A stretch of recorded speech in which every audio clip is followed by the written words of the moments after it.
প্রিয় সুধী, এই দেশ কখনোই মাথা নত করেনি। অন্যায় এসেছে, আমরা ধৈর্য ধরেছি। অত্যাচার এসেছে, আমরা শুধরে নেওয়ার সুযোগ দিয়েছি।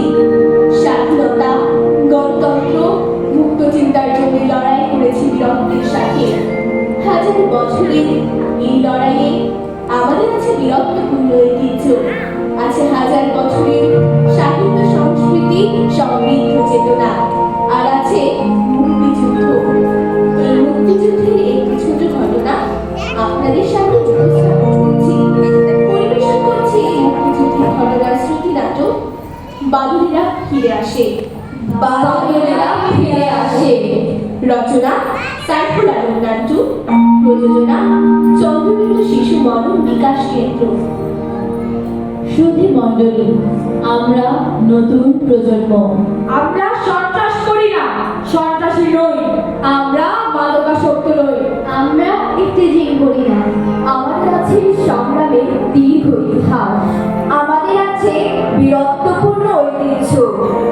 আমাদের আছে 52, 69, 71, আছে 90, 2024। আর আছে তিতুমির, ক্ষুদিরাম, সূর্য সেন, চম্পা, রানী, প্রীতিলতা। আছে নূর হোসেন, সাইদ, মুস্তফা। প্রিয় সুধী, মনে নেই 71-এর সেই বাদলের কথা? কিশোর বাদল একাই রুখে দিয়েছিল পাকিস্তানি হানাদারকে। মনে নেই সেই খুদে বীরত্বের কথা? আমরা বাদলের উত্তরসূরি। আমরা বাদলের উত্তরসূরি। চলুন আমরা বাদলের গানে গাই। রাইতের বাগানে অনেক পেয়ারা ফুটেছে। খালি শুনতে আসছে, রাতের কুকুরটা হিংস্র, সুযোগ পেলেই কামড়ে দেবে।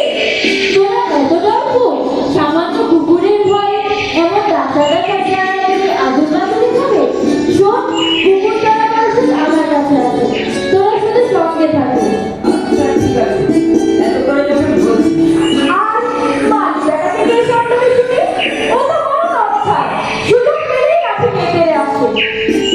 সামান্য পেয়ারা খাবো, তাও তার বাপের সামলায় সামলা। চল বাবু, দারোয়ানটাকে আমি সামলাবো। ঠিক আছে, চল। আরে চল, চল, চল। না, না, না, না, যাস নে। কুকুর কামড়ালে কি হাত জল পাবো? ইনজেকশন, চোখে শুনে ফেলবো আমি। আর জল পাবো বলে কেউ বাঁচে না। না, না, তুই যাস নে। আরে, কুকুর আমার সামনে আসার আগে ওই উপকার করে ফেলবো। আমার হাতের নিশানা তো জানিস, এক ঝিলে বেটার মাথা ফাটিয়ে দেবো। চল যাই। ওরা রায়দের বাগানে দিকে যাচ্ছে। এমন সময় দেখতে পেল অনেক লোকজন গ্রাম ছেড়ে পালাচ্ছে। তাদের মধ্যে বেশিরভাগই অচেনা। এদের মধ্যে ওদের স্কুলের হেড স্যারকে দেখতে পায়। সে তার পরিবার নিয়ে কোথাও যেন যাচ্ছে। এই দেখ দেখ, এত লোকজন কোথা থেকে আসে, কোথায় বা যায়? তুমি জানো না দাদা, ঢাকায় তো মিলিটারি নেমেছে। সব মানুষ মেরে ফেলছে। যাকে পায় তাকেই নাকি গুলি করে মারে ওই মিলিটারিরা। এই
বেঁচে যায়।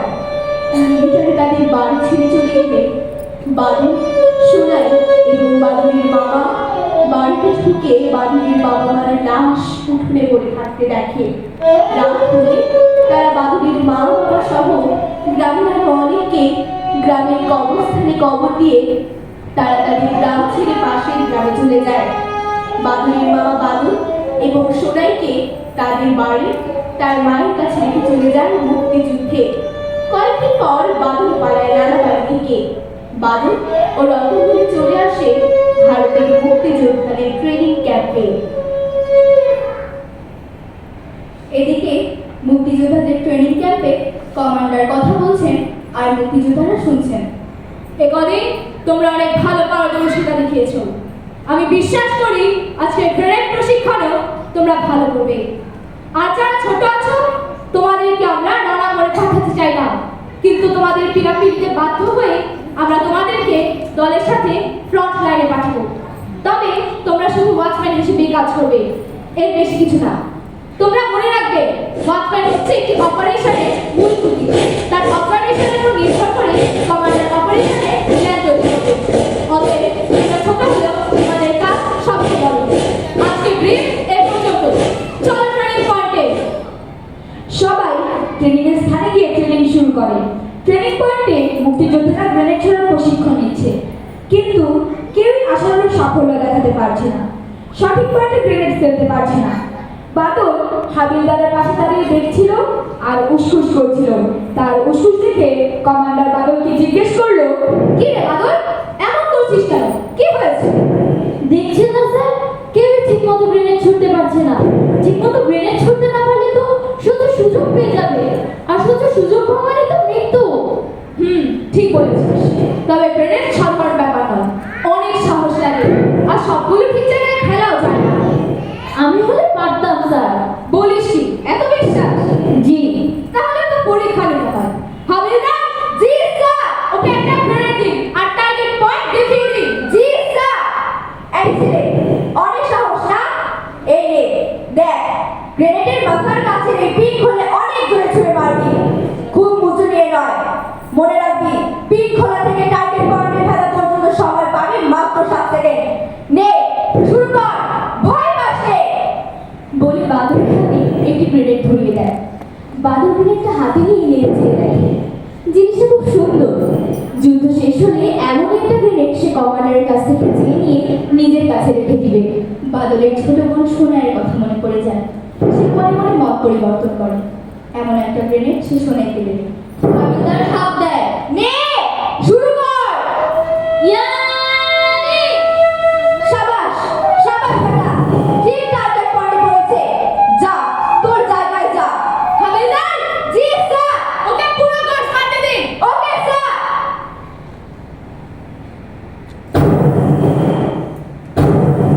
স্যার, এই ছেলে সবগুলো গ্রেনেড টার্গেট পয়েন্টে ফেলেছে। খুব ভালো এম।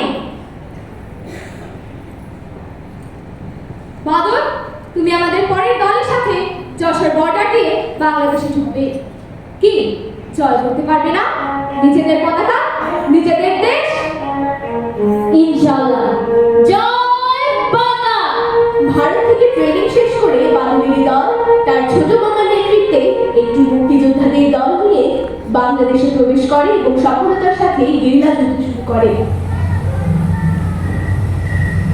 ট্রেনিং শেষ করে আসার পর আমরা 15টা অপারেশন শেষ করেছি। এর মধ্যে বড় অপারেশন ছিল 2টি এবং আমাদের একজন বন্ধু সহযোদ্ধাকে আমরা হারিয়েছি। আমাদের ওয়াচম্যান বাদল ও রতন খুব ভালো তথ্য সংগ্রহ করেছে বলে আমরা আগের সবগুলো অপারেশনে জড়িয়ে গেছি। আজকে যে অপারেশনে যাব তার তথ্য চমৎকার। সবাই খেয়াল করো। হঠাৎ পাকবাহিনীর 2টি দল। আমরা প্রথম দলটিকে খতম করব। দ্বিতীয় দল আসার আগে আমরা ওই জায়গা থেকে অনেক দূরে এসে মিলিটারির জন্য অপেক্ষা করব। ওয়াচম্যান দুজন আমাদের অপারেশনে দ্বিতীয় ঘাটিতে গোলা বারুদ দিয়ে অপেক্ষা করবে। সবাই প্রস্তুত? জয় বাংলা! জয় বাংলা! সকল প্রস্তুতি শেষ করে বাদলের কমান্ডার তার দল নিয়ে যুদ্ধের জন্য এগিয়ে যায়। যুদ্ধ শুরু হয়। তুমুল যুদ্ধ চলছে। তুমুল যুদ্ধ, তুমুল যুদ্ধ। যুদ্ধের কিছুক্ষণের মধ্যে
দেখো ওদের মর্টার গুলোছে কে বিচক্ষা আমাদের কে মনে হয় আমাদের বাদল।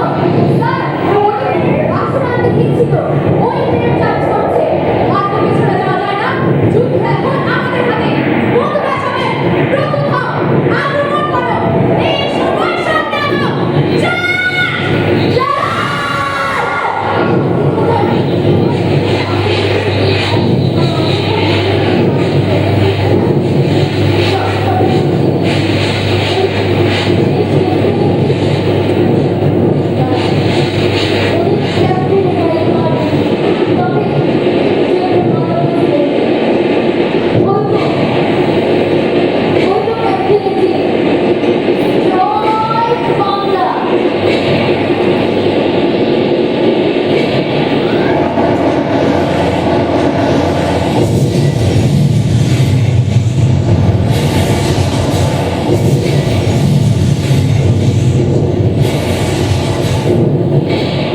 ওরা পালাচ্ছে ওরা কিছু হচ্ছে আগাও আগাও আক্রমণ করো ভাই ভাই ওদের প্রায় সকলেই মারা পড়েছে। পাকিস্তানি সৈন্যদের লাশের পর লাশ দেখা যাচ্ছে